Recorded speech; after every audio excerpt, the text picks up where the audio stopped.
बच्चे क्या करेंगे।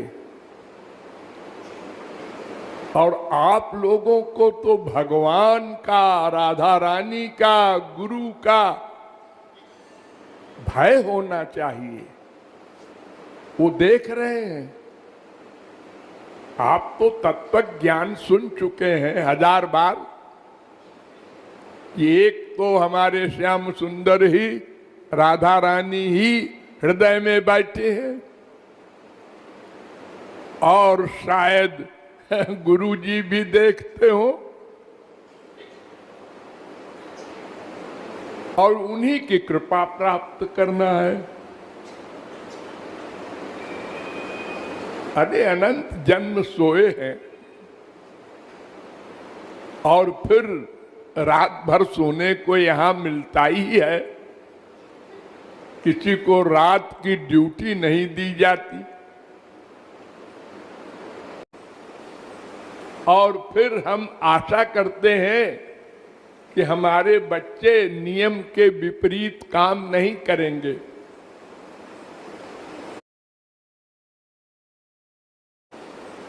और फिर हम आशा करते हैं कि हमारे बच्चे नियम के विपरीत काम नहीं करेंगे। लेकिन मन सबका दुश्मन है। ये बिगाड़ देता है बड़े बड़ों का दिमाग।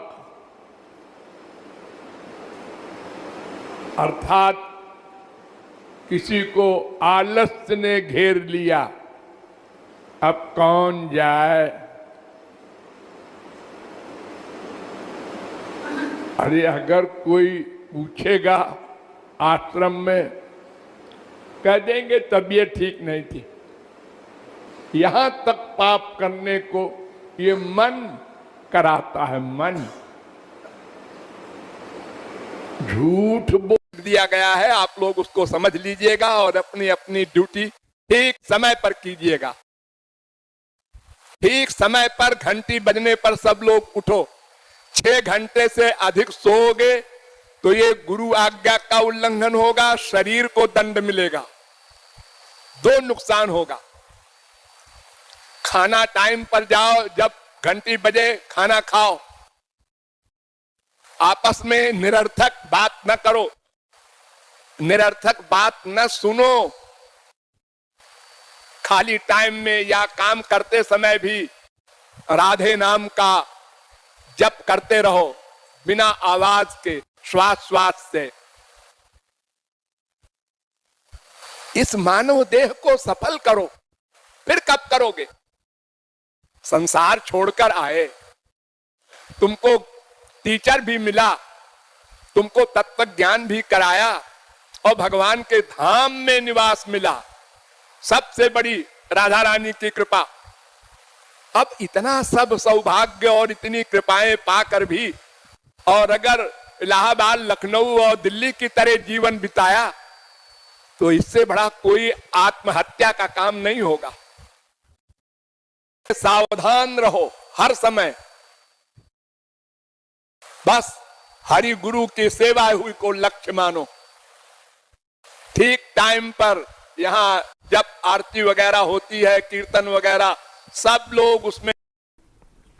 भगवान हमारे अंदर बैठे हमारी ओर निरंतर देखते रहते हैं कि पता नहीं किस समय ये जीव right about turn, left about turn हो जाए, कंप्लीट सरेंडर कर दे, तो उसी क्षण हमको बहुत सारे काम करने हैं। त्रिगुण, त्रिकर्म, त्रिदोष, पंचक्लेश, पंचकोश, अविद्या, माया, सब समाप्त करके अपना ज्ञान, अपना आनंद देना है। ये सारा काम इमीडिएटली करना है, 1 सेकंड बाद नहीं। तो हर समय देखता रहता है भगवान अपने बेटे की ओर कि अब शरणागत हो जाएगा, अब हो जाएगा। दुख पाते पाते अनंत जन्म जब बीत जाते हैं तो कबहू को करी करुणा नर देही देत ईश मूलधन। कृपा से भगवान दे देते हैं मानव देह। देख बेटा, मैं तुझको अब की बार दे रहा हूं ये मूलधन। तो मूलधन से कमाई करके हम लोग संसार में बैंक से लोन ले करके और फिर कमा करके लोन भी अदा कर देते हैं और आगे बढ़ जाते हैं, अरबपति तक हो जाते हैं। और अगर लापरवाह हुआ या शराबी कबाबी बेश्यागामी हो गया तो मूलधन भी गमा दिया, उसका घर भी नीलाम हो गया। ऐसा भी उदाहरण है हमारे संसार में। तो ये शरीर मूलधन है, ये भगवान रूपी बैंक से मिला है कि इससे लक्ष्य को बना लो अपने मृत्यु के पहले। गांठ बांध लो। हजार बार वेद कह रहा है, शास्त्र कह रहे हैं, पुराण कह रहे हैं, संत कह रहे हैं, और कृपालु ने भी हजार बार कहा आप लोगों से, नहीं मानते, भूल जाते। जो मैं सोच रहा हूं कोई नहीं जानता, ये प्राइवेसी नहीं हो सकती। वो अंदर बैठा नोट कर रहा है। ये बात रियलाइज करो, बार बार अभ्यास करो इसका। इतना सुख मिलेगा तुमको जैसे कोई कंगाल खरबपति हो जाए एक सेकंड में। ऐसे ओ हमारे हृदय में वो बैठे, महसूस करो इसको, रियलाइज करो, फिर बाहर भागना बंद हो जाए। और अगर तीर्थ में जाओ तो किसी महापुरुष के साथ जाओ तो लाभ मिलेगा। हितैषी वही होगा जिसका अपना कोई स्वार्थ बाकी ना हो। तो ऐसे भगवान हैं, लेकिन भगवान तो मिलेंगे नहीं हमको। अरे यही कौन बताएगा कि तुम्हारा हितैषी भगवान है? भगवान तो आके बताएंगे नहीं। हम तो अपने संसार को ही हितैषी मानकर और सदा जीवन भर पैसा कमाओ, मकान बनाओ और यश कमाओ, खूब 420 करो, यही करेंगे बस, और मर जाएंगे एक दिन। और मरने के बाद क्या होगा अब ये तो पता नहीं, जो होगा सो होगा। 84 लाख में घूमना पड़ेगा, ये तो किसी ने बताया नहीं। हाँ, तो सबसे बड़ा हितैषी भगवान, और भगवान से भी बड़ा हितैषी है गुरु, क्योंकि वो हमको बताएगा सबसे पहले तुम कौन हो, तुम्हारा एम क्या है, वो कैसे मिलेगा तुम्हारा उद्देश्य। ये सब तमाम हेल्प गुरु करता है। इसलिए शास्त्रों वेदों ने भी और संतों ने भी कहा है, राम ते अधिक राम कर दासा।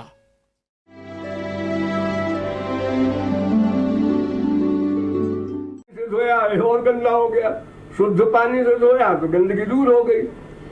इसलिए अंतःकरण को शुद्ध करना ही तो एक लक्ष्य है। फिर तो बाकी चीज तो गुरु कृपा से अपने आप मिल जाएगी बिना मांगे। बर्तन तैयार कर लो, गुरु देने को तैयार बैठा है, उसको तो शाबाशी मिलेगी भगवान के यहाँ से कि तुमने कितने आदमियों को दिया। तुम्हारा अच्छा नहीं रहता, तुम मक्कारी कर रहे थे जाके इंडिया में, तो उसको देने में तो न कुछ घटना है न कोई शर्त है उसकी, लेकिन वो अंतःकरण शुद्धि जो है, वेद कहता है देखो तुम लोग जो जीव हो, तुमको मेरी भक्ति करना है, मेरी शरणागति करना है, तुम मेरे हो ये मान लो और मुझको अपना मान लो, बस कुछ करना धरना नहीं है। इसी को तो भक्ति कहते हैं। तुम मेरे हो, मैं तुम्हारा हूं, ये मान लो। हमारी जिद है, नहीं मानेंगे तो दंड भोगो। कि मनुष्य देह मिल भी जाए तो बहुत बड़ा दुर्भाग्य है उसका, है ऐसा क्यों बोल रहे? इसलिए कि अगर महापुरुष न मिलेगा तो वो सारा जीवन पाप में ही लगा देगा। अपने को देह मानता है ना प्रत्येक व्यक्ति, तो देह के सुख में ही सारा जीवन, और पैसा मिले और पैसा मिले और इंद्रियों का विषय मिले, क्योंकि उसको बताएगा कौन कि तुम आत्मा हो, तुम्हारा सुख परमात्मा में है। बेचारा क्या करे जब तक बताने वाला न मिले। 40 साल में मर गए, गौरांग महाप्रभु 48 साल में चले गए, तो उसको पूर्व जन्म के जो अनंत संस्कार हैं उनमें से निर्धारित होता है टाइम, इतने दिन उनको दिया जा रहा है मृत्यु लोक में जाकर। अब तुम उसमें साधना करके अपना आगे का लक्ष्य पक्का करो, और चाहे खाने पीने सोने और विषय भोग में ही समाप्त करके चले आओ, 84 लाख में घूमो। मृत्यु निश्चित है। It is as sure as death.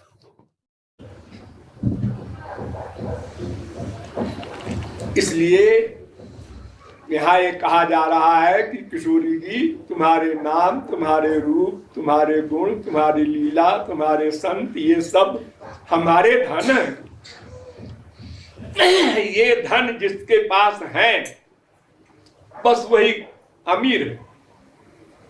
कबीरा सब जग निर्धना, धनवंता नहीं कोई, धनवंता सोई जानिए, जाहि नाम धन होए। जिसके पास ये भगवान का नाम रूप लीला गुण धाम जन संत ये धन है, वही धनी है, वही बुद्धिमान है। लाभ कछु हरि भक्ति समाना, इससे बड़ा कोई लाभ नहीं। लाभ हो मद भक्त रूपे सुहर्षा। 2 3 20 21 22 23 24, ये इंद्रियां, ये मन, ये बुद्धि, ये आपका शरीर भगवान की भक्ति के लिए दिया गया है, दिया गया है। वेद कह रहा है यह चेद वेदी तत् सत्यमस्ति न चेदिया वेदीन महति विनष्टि, केनोपनिषद 2:5। अरे मनुष्य, इसी शरीर में तत्व ज्ञान प्राप्त कर लो, भगवान को जान लो, पालो, नहीं तो बहुत बड़ी हानि हो जाएगी। क्या हानि हो जाएगी? इह चेदशकद्बोद्धुम प्राक शरीरस्य विस्रता ततः सर्गेषु लोकेषु शरीरत्वाय कल्पते। कठोपनिषद 2, 3, 4। बताऊं क्या हानि हो जाएगी? हाँ महाराज बताओ। अगर इसी जन्म में भगवत प्राप्ति नहीं किया तो सर्गेषु, तमाम कल्पों तक कुकर शुकर कीट पतंग योनियों में भटकना पड़ेगा। सर्गेषु माने कल्पेषु। आप जानते हैं कल्प कितना बड़ा होता है? 4,32,000 वर्ष का कलयुग, इसका दूना द्वापर, इसका तिगुना त्रेता, इसका चौगुना सतयुग, सब मिलाकर के 43,20,000 वर्ष। ये चारों युग 71 बार आवे तो एक मनवंतर, 30,67,20,000 वर्ष का एक मनवंतर, 14 मनवंतर बीत जाए तो एक सर्ग, एक कल्प, यानी 4,29,40,40,80,000 वर्ष का एक कल्प। इतना बड़ा ब्रह्मा का दिन, उतनी बड़ी ब्रह्मा की रात होती है। उस दिन रात के हिसाब से ब्रह्मा की उम्र 100 वर्ष की होती है। तो वो सर्गेषु बहुवचन है, घूमना पड़ेगा। यद्यपि एक है, लेकिन हमारे स्वार्थ के दृष्टिकोण से हम गुरु के अधिक ऋणी हैं, क्योंकि वही हमको तत्व ज्ञान कराता है नंबर 1, फिर साधना कराता है नंबर 2, फिर अंतःकरण शुद्ध होने पर कृपा से, अब आगे हम कुछ नहीं दे सकते उसको, अंतःकरण शुद्धि तक हमारी ड्यूटी है। उसके बाद उसने दिव्य बनाया हमारी इंद्रियों को, मन को, फिर दिव्य प्रेम दिया, फिर दिव्य दर्शन कराया भगवान के। ये सब काम गुरु करता है, इसलिए गुरु का महत्व अधिक बताया है गुरुओं ने भी, भगवान ने भी। कैसे लोग हमको अच्छा माने, ये बड़ा ईमानदार है, ये बड़ा सत्यवादी है, ये बड़ा कैरेक्टर वाला है। तो है कुछ नहीं है, साथ 2 पैसे के भी नहीं है। जैसे ये कीड़े होते हैं ना, मच्छर वगैरह, ऐसे ही हम लोग भी हैं। लाख अपने को कहें हम अरबपति हैं, हम BA हैं, हम कलेक्टर, कमिश्नर, गवर्नर हैं, अरे ये सब तो जोकरी है 2 दिन की, ये सब कुछ नहीं है। इससे कोई कुछ नहीं आगे बढ़ सकता। तुम आत्मा हो नंबर 1, अनंत जन्मों के पापात्मा हो नंबर 2, और तुम भगवान में जितनी देर लगाए रहो मन, बस समझदार हो, बाकी टाइम मूर्ख हो। ये फिलॉसफी, ये कृपालु का सिद्धांत रटे रहो, हर समय होशियार रहो, तो गड़बड़ी अधिक नहीं होगी, धीरे धीरे खत्म हो जाएगी।